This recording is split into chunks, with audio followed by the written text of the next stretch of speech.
Twitter बबुआ तेजस्वी यादव जी, आप तो पप्पू शरणम गच्छामी हो गए। इस बार रुपौली विधानसभा के उपचुनाव में बचा खचा अहंकार भी आपका जनता समाप्त करने वाली है। तो यही जनसंघ वाले ना अंग्रेजों की मुखबिरी किया करते थे। अंग्रेज था कि देश में फूट डालो राज करो की नीति, उसी का ही चेला लोग हैं बीजेपी वाले। लब हो गया है तो लालू जी जिंदाबाद, तेजस्वी यादव हमारा नेता ही बोलने में लजा का है। और पप्पू यादव जी एक तरफा प्यार भी दिखा दिए। हमारी पार्टी अपने काम के बदौलत एनडीए चुनाव लड़ रहा है। पप्पू यादव जी जिन्होंने लालू परिवार के खिलाफ विस्फमन किया।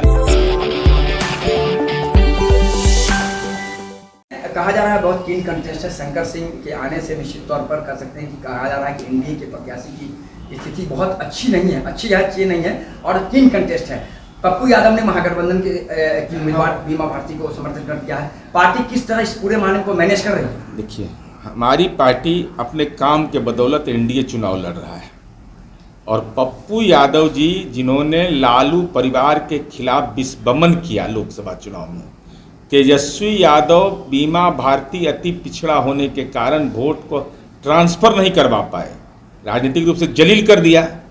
अब इतना से मन नहीं भरा तो विधानसभा के उपचुनाव में चुनावी प्रचार में चले गए और पप्पू यादव जी एक तरफा प्यार भी दिखा दिए। तो जब प्यारे दिखा दिए, लब हो गया है तो लालू जी जिंदाबाद, तेजस्वी यादव हमारा नेता ही बोलने में लजा का है। पप्पू यादव लजाइए मत, बोलिए एकदम हिम्मत करके। अरे भविष्य का दुकान जब बंद कर दिया, लॉक कर दिया आपने समर्थन कर दिया राष्ट्रीय जनता दल के उम्मीदवार को। अब बहाना नहीं होता इस सब चीज़ का कि बेटी मान रहे हैं तो बहन मान रहे हैं। तो लोकसभा चुनाव में बेटी बहन नहीं थी, अति पिछड़ा की बेटी नहीं थी। इसलिए हमारी उम्मीद है कि रुपौली में जहां लोग दिन में नहीं निकलते थे, लोग दहशत में जीते थे, आज रुपौली में विकास के नए मानक स्थापित माननीय नीतीश कुमार जी ने किया है। तो अति पिछड़ा को हमने 5 लोकसभा का सीट दिया, उनको हक और हिस्सेदारी दिया। जननायक कर्पूरी ठाकुर को भारत रत्न मिला है। वैसे लोग जो जननायक का अपमान किए हो, अति पिछड़ा का अपमान किए हो, उसको जनता जवाब देगी। जीत पक्की है क्या? अब देखिए, भविष्यवक्ता तो लालू जी हैं, हम भविष्यवक्ता नहीं हैं। लालू जी ने कहा है कि अगस्त महीना में केंद्र सरकार गिर जाएगी और राजनीतिक कार्यकर्ता बड़े पैमाने पर लालू जी के यहाँ जा रहे हैं और जिसका राजयोग दिखाई पड़ रहा है, कान में अकेले में कुछ बतिया रहा है कि कुछ दे दो, पटना में कुछ दे दो, तो अभी भागता है, कहता ना भाई 177 सीट पर तो एनडीए आ गए, तो आपके पैर में पूंजी कहाँ लगाएंगे। तो ज्योतिष का काम तो वो है, हम जनता पर भरोसा करें। आपको पता नहीं है, देश की आजादी की लड़ाई लड़ी जा रही थी। हिंदू मुस्लिम सिख ईसाई सब लड़ाई लड़ रहे थे देश को आजाद करने के लिए अंग्रेजों से। तो यही जनसंघ वाले ना अंग्रेजों की मुखबिरी किया करते थे और अंग्रेज था कि देश में फूट डालो राज करो की नीति, उसी का ही चेला लोग हैं बीजेपी वाले। तो इसलिए चचा को कभी अंदर, कभी भतीजा को बाहर, कभी भतीजा को अंदर, कभी चचा को बाहर, ये नीति रही है बीजेपी। इससे हर आदमी को बचना चाहिए। बिहार सरकार ने आवंटन किया है तो नीतीश कुमार का अरे एनडीए की बात कर रहे हैं ना, एनडीए में बीजेपी है ना, तो बीजेपी का चाल है ये।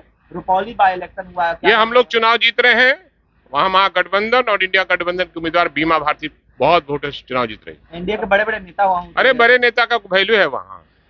मतलब मानते हैं ना कि नीतीश कुमार से दुश्मनी लेना राजनीतिक है, आसरे पर चला जाना। नहीं, किसी की दुश्मनी लेने से कुछ नहीं। पार्टी का मामला है। हमारे नेता आदरणीय लालू प्रसाद साहब से सब लोग हैं बने हुए हैं।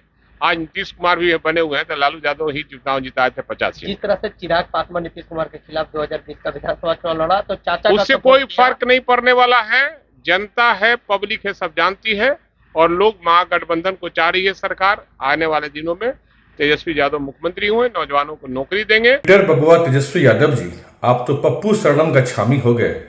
आपका सारा स्वाभिमान अहंकार समाप्त और इस बार रुपौली विधानसभा के उपचुनाव में बचा खचा अहंकार भी आपका जनता समाप्त करने वाली है, आपका सफाया करने वाली है। और 2025 के चुनाव में तो आप समूल नाश राजनीतिक रूप से आपकी पार्टी का बिहार में होने वाला है।